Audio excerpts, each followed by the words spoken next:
and welcome to Counterpressed on The Ringer and Spotify. I'm in the studio with Jessy Humphreys and Becky Taylor-Gill. On today's show, we talk about the 2 Subway Cup semi-finals, and we'll also look ahead to Saturday's big clash in the WSL.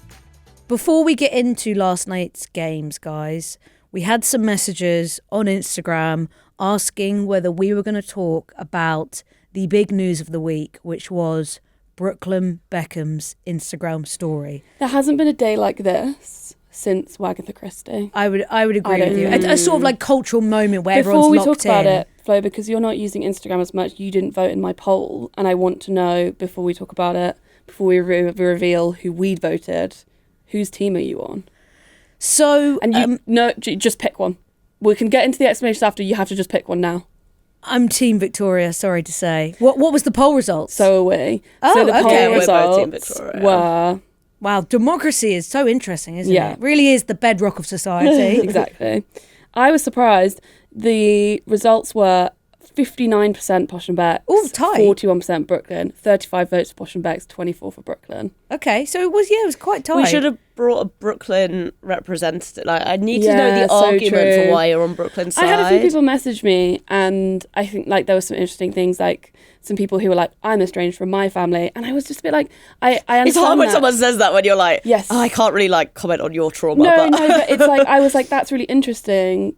But also, like, this is like, you're a queer person who's, I don't know why you're estranged from your family, but there's probably a bit more in it. Whereas, like, Brooklyn Beckham is just like a normal, like, cis white guy. Even though I'm Team Victoria, I have sympathies with Brooklyn Beckham because I think they'd be a nightmare to be in a family with. I think the pressure, and this has been a lot of the discourse, and for context, in case you have not been living on planet Earth, on Monday night, as I was doing the FA Cup draw and everyone was just minding their sweet business, suddenly Brooklyn Beckham, after over a year of speculation about his relationship with his parents, decides to go nuclear on Instagram and post these Instagram stories about what, in his experience and his eyes, had been going on and why his relationship is broken down with his parents. And a lot of it revolves around his wedding to his wife, to Nicola Peltz, famous daughter of a billionaire. Trump.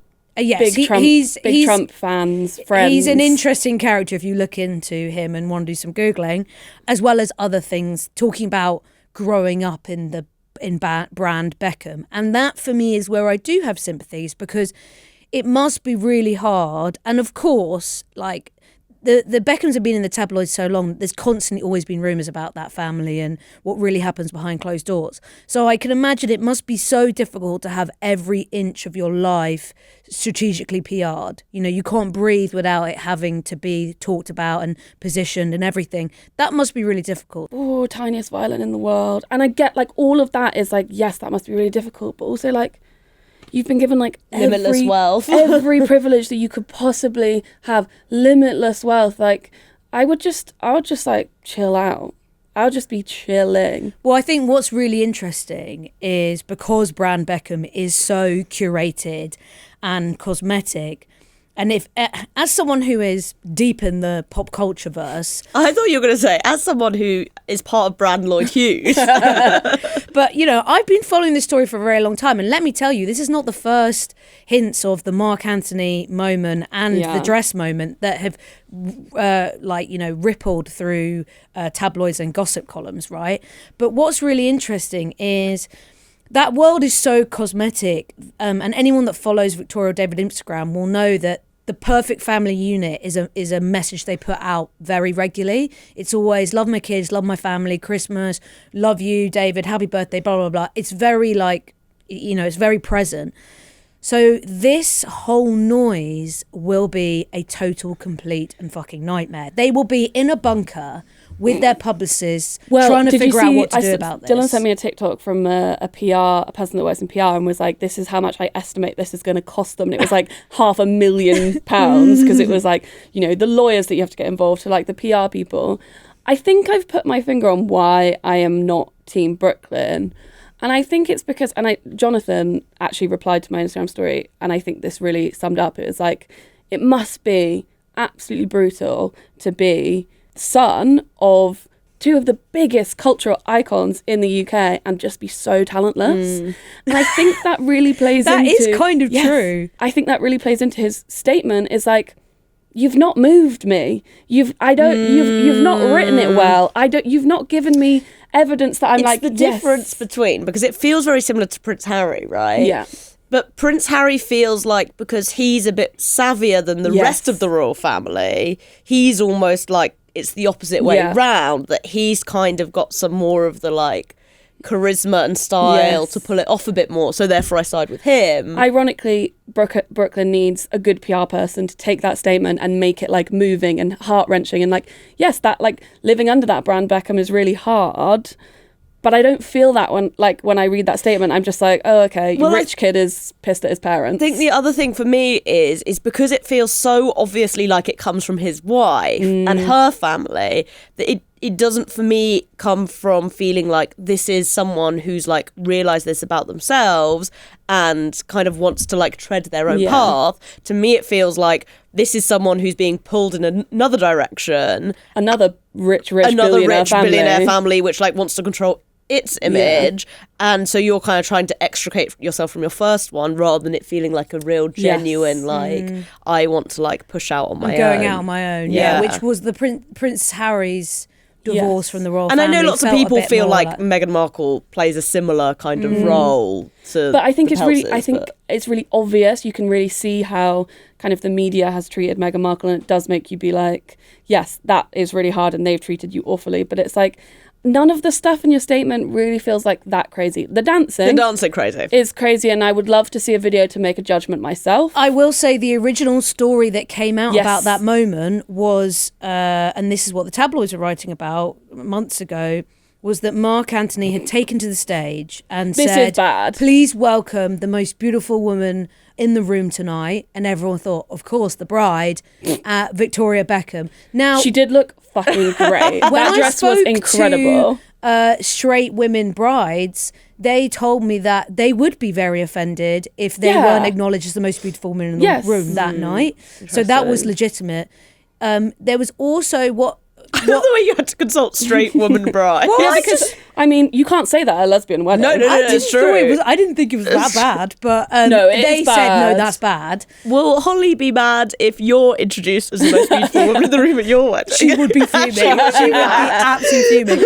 And the other thing as well is the one about the design issue. So in Brooklyn's statement, he said that Victoria pulled out last minute, which has been disproved and debunked. Now, the original report that came out about this, again, months ago. So, guys, what I'm saying is do your homework earlier and you'd be across some of these stories.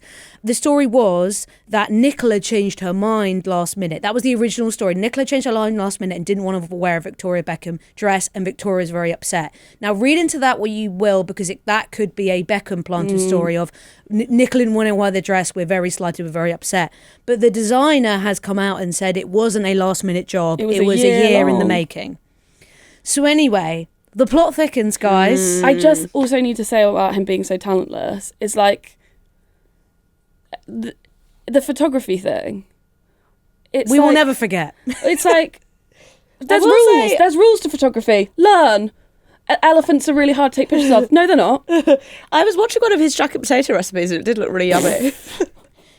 Well, the one where he puts all that cheese in. Yeah, it does look delicious. And like the garlic butter, I think it is. Yeah, I was like, that could kind of rock my world. Did you see the one where this came up on my feed? Where he's in the car? No, the burnt spaghetti carbonara. No, oh my God, the one where he's making a toasty and it's already been toasted. Oh yes, and he gets a blowtorch out and toasts it again. It's just ridiculous. Oh, it was killing me. Anyway, wait, one more. The one where it's like he's like in his car and it's obviously a really nice car. And this like YouTuber or whatever is like, bro, like, what do you do? What do you do? And he's like, I'm a chef. And it's like, you're not a chef. You're like, you cook at home and for Instagram. I'm like sure that he doesn't have a job as a chef. Okay, guys. He did have a pop-up kitchen in LA once that was on Deliveroo. Question.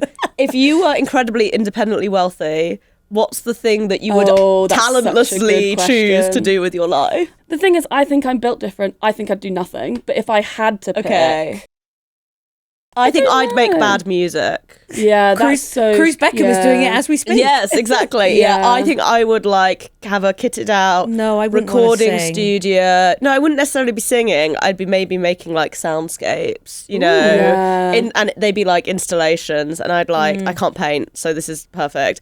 I'd like be painting the room black with like little splodges, Yeah, and then maybe you'd I listen to actually think this. maybe I would just do some like bad art. I'd do like real bad art, and I would just like be like locked in all day. Like this is gonna be my moment. I'm gonna be a really famous artist and just piss about. I would just be one of those nepo baby filmmakers who just is given an Smart. insane, Nice. unlimited budget Yeah. to make terrible movies, and no one tells them no. Yeah. So you just keep making it, and you can cast whichever big star you want, and they do it Yeah. because you're paying them loads. Yeah. But the final product is complete trash. Oh, that Nicola sounds great. Nicola Peltz cast herself in a film that I think she funded. They're perfect for each other. Yeah, but of course, in this house, we're a Spice Girls house, surely. So Yeah. we got Yeah. to back the Spice Girls and Beckham. You got to Yeah. respect it. I'm sorry, I just respect talented people. I think their brand is so big. Maybe that's what's like they have done brand Beckham so well. I'm just like, yeah, you haven't moved me enough to like sway me away from Posh and Becks, man. It's Posh and Becks. One thing that made me laugh was I think it was in the Marina Hyde piece where she was like,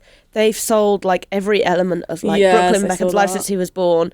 You know, his baby photos were sold to Hello, and I was like, I'm sorry, he doesn't remember that happening. No. So I don't care. Him in that purple cowboy hat. How dare you sell the pictures of me? If given the choice, he would never give up that wealth because he's so talentless. Right, what would he be Firstly, doing without He it? would never give up all of that hardship in And he air wouldn't be quotes. married to Ms. Peltz Yeah. either because Peltz. she only wants a rich man. Yeah. Ms. Peltz. Anyway, Peltz Beckham, we actually. They're have both talked, Peltz Beckham. I think maybe 15 minutes about that. So let's. I could do a whole episode. If you want us to keep checking in every week, we did have a message a couple of weeks ago, someone saying, please bring back the TV chat. So I think we've sort of dipped Heated into rivalry. that again. Yes, we don't have time on this occasion to talk heated rivalry, but maybe on another. It's like, Becky, Another one episode. Okay, that's enough Brooklyn Beckham chat. Let's actually talk about what happened in the Subway Cup semi-finals after this. All right, well, let's start at Meadow Park. Arsenal losing 1-0 to Manchester United. Another really disappointing result for Arsenal at a very wet and windy Meadow Park. Props to anyone that was there last night because it looked extremely grim. Another case where Arsenal had passages of play in large parts where they dominated this game. In the first half, there were the moments where they actually did create really good chances. In the second half, it was much more lots of possession and not creating a great deal. They finished the game again with over 20 shots, 3 shots on target, 3 big chances missed. The narrative can quite quickly again become missed opportunity for Arsenal, missed chances for Arsenal. I feel like a bit of a broken record when I talk about Arsenal this season, Jessy, but coming away from watching that game, it just feels like more of the same. Ruthless Renee becomes rattled Renee. Really enjoyed her not shaking the Man United guy's hands. Yes. Oh, I missed that. Yeah. Rattled. Really enjoyable. Yeah, I mean, they definitely had the chances, obviously, I think, especially in the first half. Although, you know, I felt like United probably could have had a penalty and then it's Arsenal played themselves into... You don't think? I thought it not was... Not a pen for me. I think It was kind of hard to tell, given the quality of... I felt like I had a migraine coming. You know, when you like get a little blurry and you're like, oh, there's a migraine Yeah. coming. It was kind of like they had like blurred out players, like as if they were nude, like on like Sims, like pixelated. I was like, well, I can't see just anything. wipe the camera. Just wipe the camera. Absolutely not a pen for me. Skinner said it was Stonewall at half time. I don't think so. I actually think... Why do you think it wasn't a pen? I don't think it was a pen because... Because you think she's lost control of the ball already? No, Or I 'cause there's think not enough contact? I think Katie McCabe's coming across her, but I don't think she makes much contact with her. I think she I don't think clips there's her. I don't think there's much contact with her, and I think Turlin goes down pretty softly for me. But I know, but I kind of think that if you're in that position and you get clipped in the box, you're kind of allowed to go down because I do Yeah. think it like They won't give it otherwise. yeah. Yeah, not for I me. mean, it doesn't not matter for me, in the end, Jeff, does but- it? So. It doesn't matter. Anyway, yeah, obviously Arsenal then play themselves into trouble for Turlin to get what becomes the winner. And then it feels like the red card obviously changes the game, especially with United being 1-0 up. I think that is so naive from Olivia Smith. Like, it really kind of was like, for me, one of those moments where you're like, oh, you're very talented, but you're a very young player, and you haven't thought about that, because it's a bit of like you've left one on me for that free kick, I'm gonna leave one on you, but you're already on a yellow card, and it's nowhere near like scoring a goal. You're like, it's going out for a throw in. Oh, it's just totally like petulant. There's like no reason to do it, and it is a yellow card. She's arguing it for some reason, but it is a yellow card. You've just clattered into her. I think the bigger debate for me is whether her first challenge was But a the yellow problem card. is, and I get that, but like lots of the time you pick up a yellow in a game, which is like, maybe it's not really a yellow and it's a bit on the edge. Like, that happens all the time. And like, I think part of being a footballer is therefore recognising, like, as annoying as that is, you've now got to really be careful. Oh yeah, she of course managed it badly. Yeah. And again, she did that challenge because she was rattled, because she just got into it on 2 previous occasions. 2 free kicks. Sam Bird got booked for one of the challenges, and she was wound up. She was frustrated about being knocked down a couple of times, and so just went flying in. But yeah, if you're on a yellow card, then you do have to watch that. But if we're talking about debatable decisions, that's the only one for me where I thought, okay, first one is harsh, but of course if that's the situation you're in the game, you shouldn't be flying in as she did in that moment. I also think even with 11 players, it was one of those games where I don't think Arsenal would have scored. United had an insane, like, they're like so organised defensively. They had 45 clearances and 8 blocks, which is just like, all of their defence was better. I mean, obviously, because they weren't really pushing that hard, but it's the same as in the league game, 0-0. They had 67 clearances and 13 blocks, which is just like, maybe it's a very boring way to play, but it works in the cup where you pounce on an Arsenal mistake and you just stay really organised. And I think it's interesting to look at how Jade Riviere was sent off at kind of similar time to Olivia Smith, 65 minutes in that game. And United were still very organised and defensively and came out with a draw. I think United look better in the first half of this game than they ever did at that Emirates game, because what frustrates me about United's performance in that Emirates game is I think they approached the game really negatively, because they came in not really wanting to play. In the second half, because they were defending that 1-0 lead, it turned into that.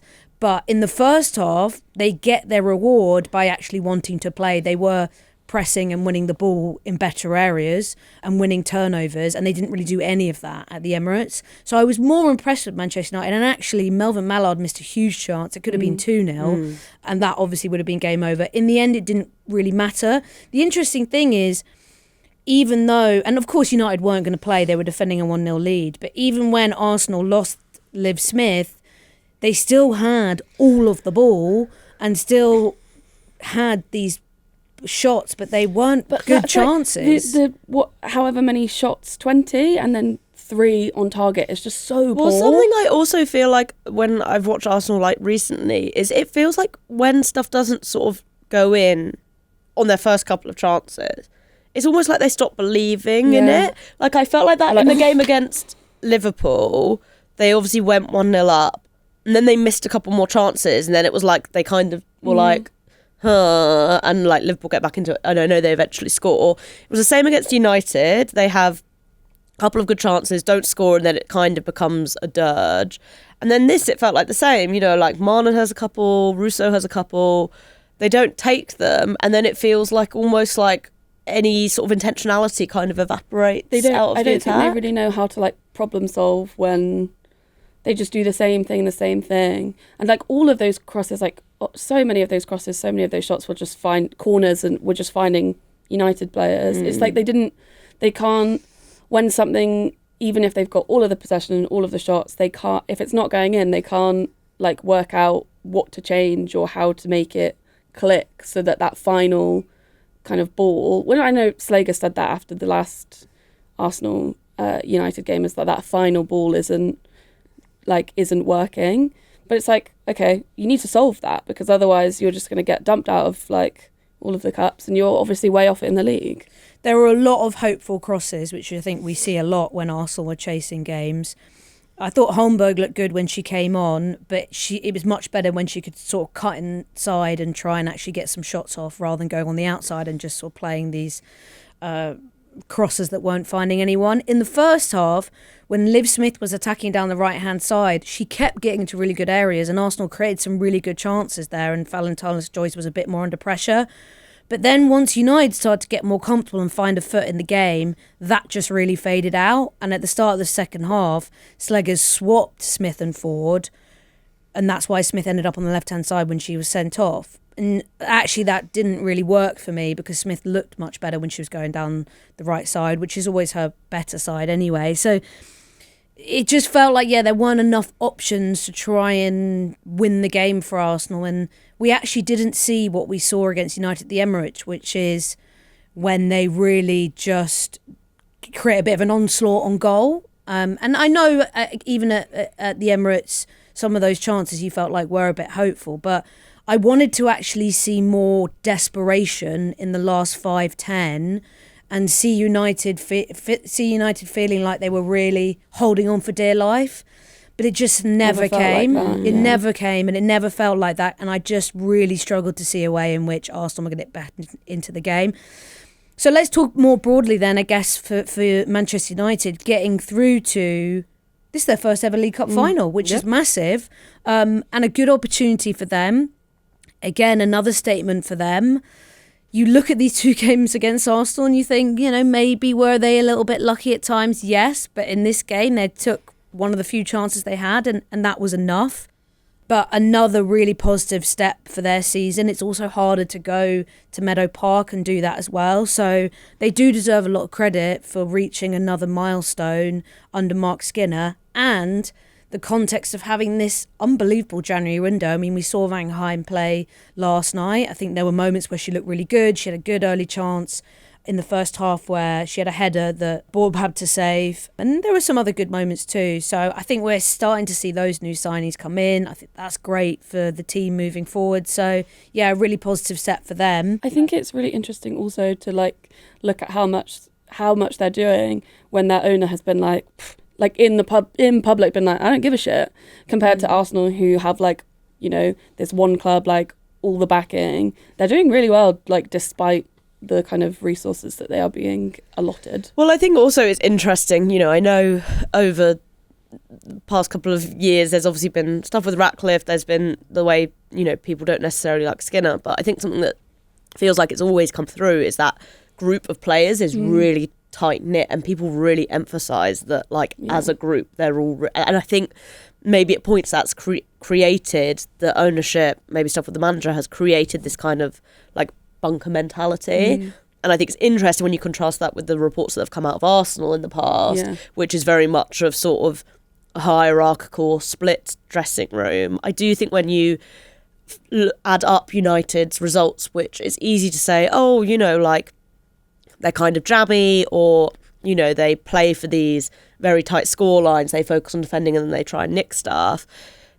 I think that is true, obviously, when you watch them, but at a certain point you've also got to look at the enough occasions where they're getting them to reach FA Cup finals, League Cup finals, to be able to progress in the Champions League and be clearly there's something that's really working about that, mentality-wise and footballing-wise, to get them those results consistently. Speaking of scams, Chelsea beat Manchester City 1-0 last night. That was scammy. And that was a hell of a scam. Good segue, Flo. Good nice. segue. Sorry, Jessy set me up so well. I just had to take that one. Yeah, Chelsea beating City 1-0 at the Joy Stadium. I do not know how Manchester City did not score in this game. They could have had 3 or 4. They ended up 5 big chances missed. They ended up missing 5 big chances. They hit the post twice. Viv seemed to think the goal was 2 inches to the left or something. She was fuming. Viv Miedemar was not happy. Kasper hitting the post as well. Bunny Shaw missed a huge chance in the first half. I mean, the examples are endless in this game of what the result could have been on another night, and it's very interesting with the City-Chelsea game in the WSL on the horizon. But yet Chelsea come away getting to yet another cup final. 7th consecutive And League Cup maybe final. your last. And yeah, probably. Well, things will have gone really badly wrong if it's not our last, put it that way. Well, of course, there is the big news. The WSL has confirmed that from next season, the format of the League Cup and TBC, whether it's still called the League Cup, has changed. There's been reports about this already, but from next season, the competition is going to move to a Swiss model format. Whoever the Swiss people were that came up with this, I hope they're getting money for this. Yeah, they deserve some royalties because wow, what a creation. So it's going to involve all the teams in the WSL and WSL2, apart from the 3 teams that qualify for the Women's Champions Which League. isn't okay. League Cup final. Yeah, but it's soon. also it's not the 3 teams that qualify for the Champions League. It is the top 3 teams won't be in it. So there is the possibility. So I think from next year, the top 2 teams in WSL automatically get qualified for the Champions League.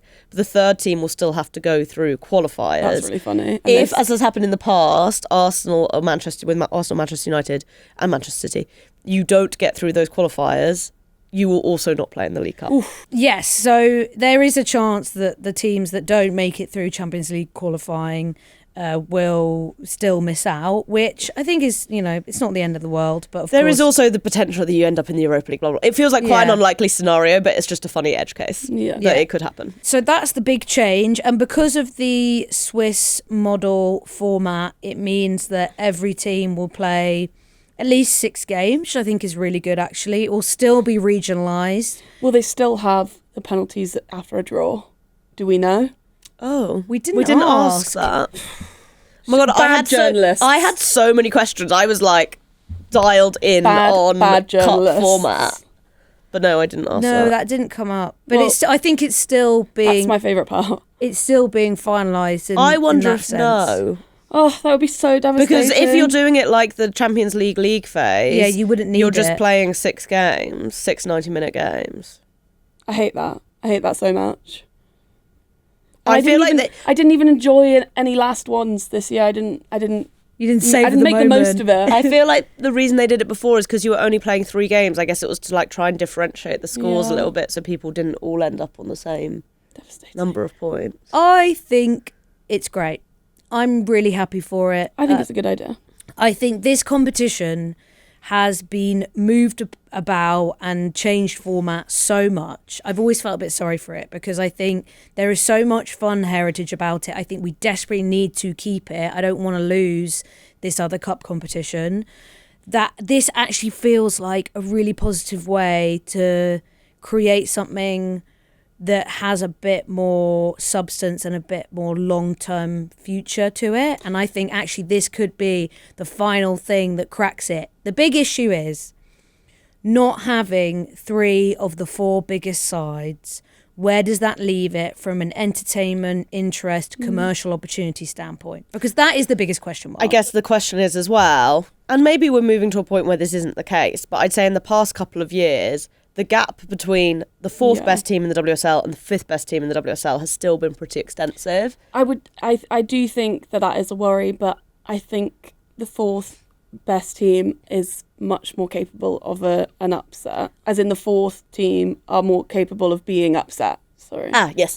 But I would say you look at Spurs this season, I think they're a prime example. If I'm Spurs, I'm licking my lips at saying we're going to win a trophy here. Yeah, but I mean, like, equally, I would have said Spurs were decent when they went to the FA Cup final and Manchester United destroyed them. But they're in a very different place than they were in that cup final. I will keep my Spurs thoughts to myself. You just even look at their squad. The thing that I think is also interesting, you can't win a treble anymore. You can't win a domestic treble. You can't win a domestic anymore. treble. Sorry, you can win FA Cup, Champions League and League. So true. But that's much harder. It is. Yeah, Chelsea can't scam any of those trebles anymore. I'm feeling positive about it. I think the Swiss format has shown to work. I think it's more games for those lower sides. We obviously know there's so much ambition in WSL2 as well, so I think it's good for Hopefully those no 9-1 clubs. losses for Liverpool. less Maybe. fewer big losses for Liverpool. Okay, let's go back to talking about that game though.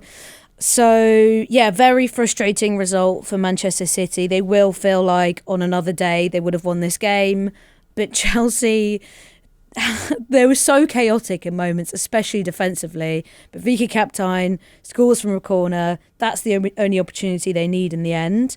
Jessy, from a Chelsea perspective, were you concerned about how chaotic they were at the back and not having Kira Walsh, how big a part that played as well, and how they could play out from the back, control the ball, be kind of stable in possession? It felt like they were very, very much missing her.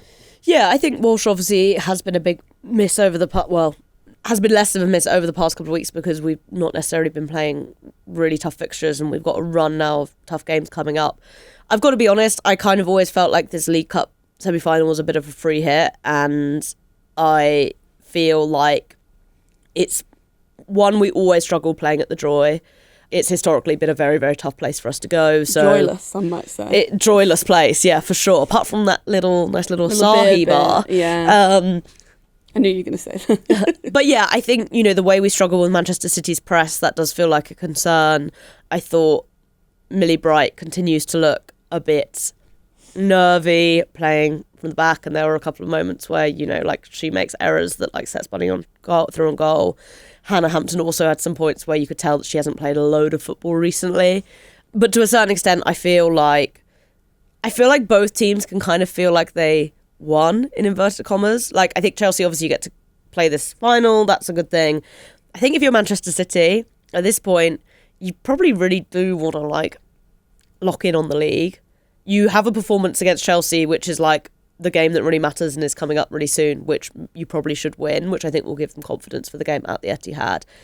And with the Subway Cup finals, during the Asian Cup and stuff, so you're already going to be without, City would already be without players for that game as well, which I think will also kind of affect it a bit. So I think if I'm City, as much as I'm annoyed I'm not in the cup final, I feel and Yeglitz basically said this afterwards, there are so many positives to take away for the WSL, which it feels like that's the thing that really, really matters for them this season. I had all of those similar thoughts of yes, it's maybe okay for City to kind of focus on the league, but also on the other hand, it's one cup final, which I think winning would give them so much confidence for the run-in for the rest of the season of okay, we've already banked a cup and we know that we can win against the big teams. And yes, they did have a good performance, but they had a good performance at home and they still couldn't win against Chelsea. So that on the other hand, that could also affect their confidence in a negative way, because it's oh, okay, that's maybe a bit scary. And obviously they've got this, league game coming up, which is also at home. Personally, I think it would have been better for their league chances. Well, not league chances, because I do think they're going to win it, but I do think it's better for their confidence if they'd have won. I think for me, if I'm City, I'm not too bothered because they've won the Subway Cup / League Cup and then ended the season with nothing else. And it's not really valuable if you don't qualify for the Champions League or you don't win the league. Outside of that, it's a trophy, great. But what really matters is that they finished the season with something much more valuable. And I do think they were very unlucky last night. And on another day, they win that game. And like you say, Jessy, I think they would look at their performance and look at the chances they missed or, hit the woodwork and just say, well, on another day, we win that game. So if we can replicate that performance against Chelsea in a couple of weeks, we win that game and we essentially secure the title with months to go, because really it is now or never for Chelsea. I wouldn't be worried. There was so much of that just felt like one of those nights, not necessarily. In the case, if I look at both games had the same scoreline, right? If I look at Arsenal's performance compared to City's performance, if I'm Arsenal, I'm concerned. I'm worried about the lack of very good chances. If I'm City, I just say, one of those nights. We were very unlucky, and it is what it is. And I think it's very interesting timing ahead of that game coming up really soon of kind of a practice run. Yeah, which I was also going to say is maybe if you are City, you probably don't feel like this at City, but we have seen in the past, for example, even in last year, obviously under a different manager, and City were in a very, very different situation. So I'm not saying that it's comparable exactly. But, you know, like Chelsea lose that first game in the Champions League.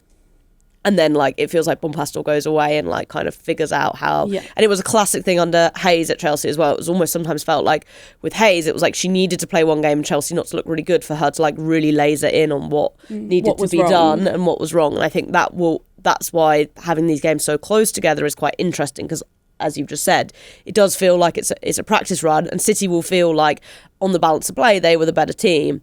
But that doesn't mean they're going to go... That doesn't mean they're playing that version of Chelsea when Chelsea go to the Etihad in, 10 days or so time? Well, let's look ahead to Saturday's big game as Chelsea host Arsenal at Stamford Bridge. We'll talk about that next. Okay, big game for Arsenal this weekend. I would say the pressure is much more on them than Chelsea. These games between the two are always exciting. I mean, think about Sockgate at Stamford Bridge on the Friday night last season. Was it last season? God, it feels like... No, it was 2 years ago. 2 years ago. 2 years since Sockgate. Wow. Time flies. That is crazy. So, yeah, not even last season. So, yeah, we always get fireworks with this. Last season was, of course, the Kim Little penalty giveaway.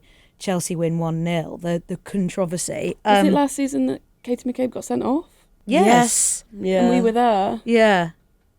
Yeah, God, wow, feels like it's so difficult because obviously they play each other so much, so it's like just blurs into one. Well, I mean, also obviously because of the Champions League, we could get a lot of this game. So I love this is always I think one of the best games of the season. The game at the Emirates earlier this season already was, you know, had lots of drama, so more of the same would be good. Jessy, where do you think the preparation is for Chelsea on this? Like, how do you think they feel like this is a bit do or die? Because it does feel to me that the pressure is much more on Arsenal going into this. I think they both have pressure in different ways. I think, you know, this game and the Manchester derby always feel like the two where, I guess maybe the Merseyside derby as well, but I guess because of where it is in the table, it feels like solely pride.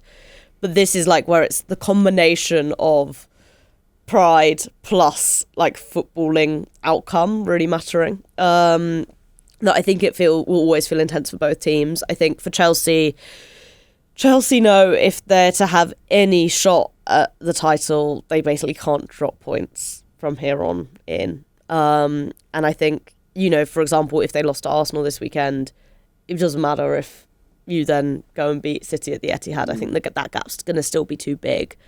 So I think they're really in a position of being like, we have to win everything and hope City fuck up a point. For Arsenal, obviously, it's a bit different because they are that little bit further back. I don't think they can really be thinking of title race, but they do need to be thinking about Champions League football, unless they're really hoping that they get another shot at the League Cup next year. Given that it feels very likely this will be the Champions League quarter-final, I think it'd be impossible for each side not to have a little bit of an eye on that and be aware that they're going to play each other twice more in March or April of those games. So yeah, in a couple of months. These games also, I think, always feel like form can go a little bit out the window. We tend to see refereeing decisions have outside effects on them. It'll be really interesting. I think, you know, Chelsea have been in a bit of a funny patch. They obviously had a bit of a tricky run just before Christmas, you know, things like the loss to Everton, the draw with Liverpool, which kind of put them out the title race or put them really far back in the title race. Since then, they have the really impressive win, I think, against Wolfsburg in order to like secure top four in the Champions League. They've smashed goals in for fun against not great teams, but I think in a really important manner, given that they were struggling to score, you know, against everyone. But we've been in this position with Chelsea this season, I think, where it feels like they've often been able to maybe raise their level in these bigger games and then struggled in the smaller games. Now, I don't think that was the case for the entirety of the Emirates, but I thought the first 30 minutes was brilliant. They obviously played very, very well when they played Barcelona at Stamford Bridge. But then last night's game against Manchester City, as we've discussed, it felt like City were clearly the better team. So I think it's going to be really interesting to see, you know, kind of what version of Chelsea we get. Will Walsh be able to start? That feels like potentially unlikely, although I think, you know, it sounds like she should be back in the squad. But does Bompastor risk bringing her back in? She is the kind of player that can so determine how you play that I can see why you'd go for it. But, then they've got the City game the week after. So there's lots of kind of differing factors there. So I think it's going to be really interesting. I find these Chelsea-Arsenal games just impossible to predict because they're so swung. But Chelsea have had a pretty good record at Stamford Bridge in recent years against Arsenal, which it will also be very busy. Chelsea haven't always done well with getting loads of people in, but again, it's the one game of the year where you can expect the atmosphere to be high. Yeah, a couple of things. I think Lauren James did well against City last night, where she had the very specific task of just holding onto the ball, looking after the ball, which we know she does really well. And also, I think, causing some problems for City. She was, getting in spaces and getting physical at times, which actually made life a little bit more difficult. And there was a very distinct period where Chelsea was struggling to do any of that. So I wonder what role she could play on the weekend, because she also likes to play at Stamford Bridge. It's where we kind of see the best of her. And then also what you mentioned about those Barcelona and what was the other game you mentioned? The first that sort of 30, 45 minutes at the Emirates. Yeah, at the Emirates. Both games where Chelsea could have put the match to bed and didn't.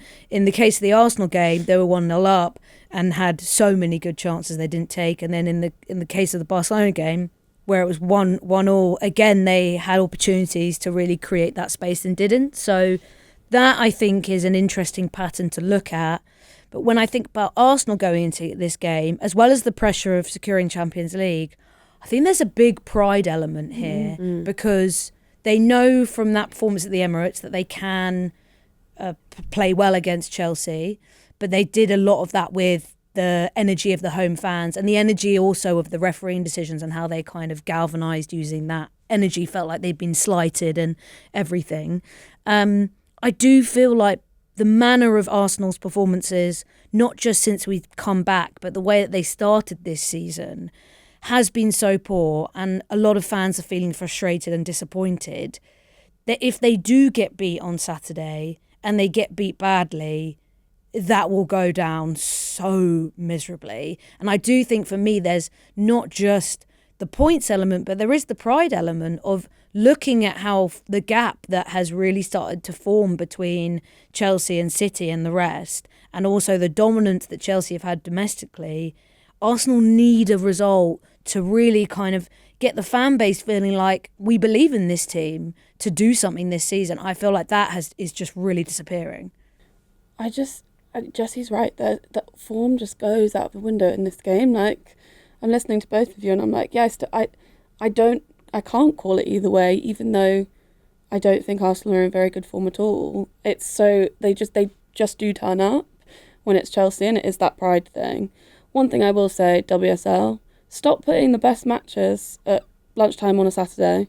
Some of us have games to play ourselves. That was a bit of a more of a broadcast though, because BBC will want it in that slot, because it's a BBC game, not a Sky game. BBC, stop doing that. Yeah, I mean, I don't know. At least it's 12:30. It's the 12 o'clocks that I can't. I would really like to go, but I have so my own to game against top of the league. Football. Funny side note, Dylan thought that there was a team in my league called top of the league. Love that. Because I kept saying... That would be a good psych out Yeah, because I kept being like, oh, we're playing top of the league. He was like, that's a really weird name for a team. No, babe. Briefly on a footballing note, and I do kind of still feel like stuff can just go any which way with these games. I think when we're talking about Arsenal struggling in recent weeks, it's been predominantly against teams who want to play low blocks against them. We know that United have kind of embraced doing that, for example, not putting anything forward. And we saw in the Emirates game when Arsenal got back into it, it felt like a lot of the chances they were generating were like turnover and transition moments. And Chelsea will, especially because they're at home, I think, they will go for it more. And that's also where City got a lot of joy last night. It was turnovers in Chelsea's defensive third that was like allowing them to attack when Chelsea's rest defence was unsettled. So I do think if Arsenal are going to get good moments, it does feel like that's set up for them. It'll be interesting if Bonpastor uses the same back three she used last night, which was Bronze, Bright and Germer, or whether, say, someone like Villa Berman comes back in, who's played a lot and I think been impressive and is maybe a bit more dynamic than having both Bronze and Bright within your back three. So I think that will be an interesting choice there. I think Germer generally has been excellent and has put out a lot of fires for Chelsea as well. So I think, it is a real boost for them having her, fit and playing regularly. So yeah, I think it's going to be really interesting. I'm intrigued as to whether we get the classic Slagers lineup, with Rousseau as the 9, or whether she does maybe roll the dice and choose to start Blackstenius, given that sort of turnover and transition possibility. I can't see her changing. No, not gonna, but who knows? And also, we haven't even talked the fact about Liv Smith won't be there. Yeah, I think that's a big loss for Arsenal. And another thing again where, I know Becky mentioned it in terms of being these are the experiences you've got to kind of go through as a young player to sort of mature. But if there's a stupid time to get a petulant red card, it's the couple of days before your biggest game. And I do think, a lot of the time when Arsenal have felt threatening, it's been to do with her dynamism, and she is a player who can just take defenders on and go past them, and it doesn't really feel like Arsenal have a lot of players who can do that same thing. So it does feel like it's a big plus for Chelsea. They won't have to worry about her. And it's two teams as well that like to start aggressively. I mean, Sonia Bonpastor, ever since she came to Chelsea, they want to try and score early. And Arsenal, we see them press the most aggressively in the sort of first 15, 20 minutes of games. So it's going to be very interesting to see both teams trying to do quite an aggressive approach and win the ball and try and create opportunities. I think the first half an hour of this game could be very intense. And because of the fact that form goes out the window, that's also another reason why it's always one of the most exciting, best games of the season. For me, better than the Manchester derby, no offence to City and United. I actually find those games quite hard to predict now, and we've seen some really exciting results, but Chelsea-Arsenal is always the big one for me. That's just coming back to what we talked about a few episodes ago, of such a weird time to give Slagers the contract extension when you've got a League Cup semi-final coming up that you've lost, a game against against Chelsea. It's if this goes badly as well, it's it just leaves a bad taste. But they can win the Champions Cup next weekend, so she can pick up some silverware. I think this season's a write-off for Arsenal anyway, so I think the contract timing... I don't think it's a write-off. I think in the WSL, if you are one of those top 4 teams, can you write off any season? I don't think you can. It's so you've got to fight. They're still in the Champions League and they're still in the FA Cup. They got a very good FA Cup draw. The FA Cup Bristol City. They got Bristol City. The FA Cup is the one competition where I feel like they could have a good chance of winning. But I don't see them winning the Champions League. I think if you ask a lot of Arsenal fans, it's been a very, very long time since they won an FA Cup. And I think as much as it's frustrating to not be in a title race, I think if that's something where they can, focus in. I don't think the season's written off by any means. I think it's also a mark of a team of being and maybe Arsenal can't do this. Maybe kind of what you're telegraphing is it's almost like Arsenal are acting like the season's written off. But they should know better than anyone. Last season was written off and then they won the Champions League. So I think, a mark of a good team is... this year if Arsenal won the Champions League again? So rattled. But yeah, I think a mark of a good team is, can you lock in and focus regardless? And, I think even with Chelsea, it's a good example. I think it'd be really easy for them to be incredibly head lossy about the position they're in, given the level of dominance. But I feel generally they've had a really positive reaction to a set of poor results in terms of really focusing in. And it feels like they've, at the moment at least, seemed quite good at being this is the situation we're in and we've just got to focus on win. That's not necessarily a skill that I feel like Arsenal always have, but this is the kind of game. If Slagers wins on Saturday, everyone forgets what's happened. That's what this game is. Yeah, it's going to be really interesting. That game, 12:30 on Saturday. You'll be there. I'll be there. Big game for Becky. Game, top of the league. Top of the that league. Team, FC. top of the league. Yeah, top of the league FC. So we'll see how that goes down, and we'll of course be back on Monday talking about that game. We'll see you then.